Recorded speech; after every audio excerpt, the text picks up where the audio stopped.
తెలంగాణ సీఎంకు చంద్రబాబు లేఖ రాయడం సంతోషం. విభజన అంశాలను కూర్చుని పరిష్కరించుకుంటే మంచిదే. తెలంగాణ నుంచి ఏపీలో కలిసిన మండలాలపై కూడా చంద్రబాబుతో రేవంత్ రెడ్డి చర్చించాలి అంటున్నారు. అలాగే 7 మండలాల సంగతి తేలాకే మిగతా విషయాలపై మాట్లాడాలి. భద్రాచలం ఆలయం దగ్గర పార్కింగ్ కూడా ప్లేస్ లేకుండా పోయింది. 7 మండలాల విలీనం బిల్లును ప్రవేశపెట్టింది బీజేపీకి మద్దతు తెలిపింది కాంగ్రెస్. 7 మండలాలపై రేవంత్ వైఖరి ఏమిటో చెప్పాలి అంటున్నారు.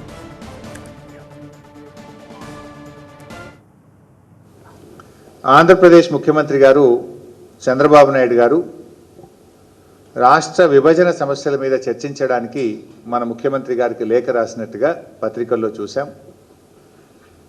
సంతోషం. ఏదైనా చర్చల ద్వారా సమస్యలు పరిష్కరించుకోవాలి.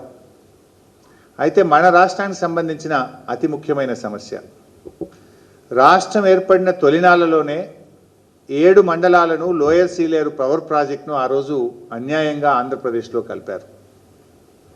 రాష్ట్రం ఎంతగానో నష్టపోయింది. ఆ రోజు ముఖ్యమంత్రిగా పదవీ బాధ్యతలు చేపట్టబోయే కొద్ది గంటల ముందు కేసీఆర్ గారు తీవ్రంగా దీని మీద స్పందించారు. తెలంగాణ బంద్కు పిలుపునిచ్చాం.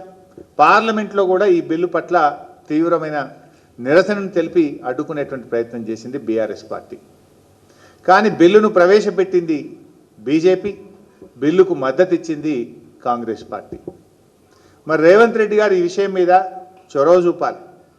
ఎందుకంటే ఈరోజు మీ గురువుగారు అనొద్దన్నాడు కదా, ఈయన సహచరుడు, మీ సహచరుడు ఈరోజు ఆంధ్రప్రదేశ్ ముఖ్యమంత్రిగా ఉన్నారు.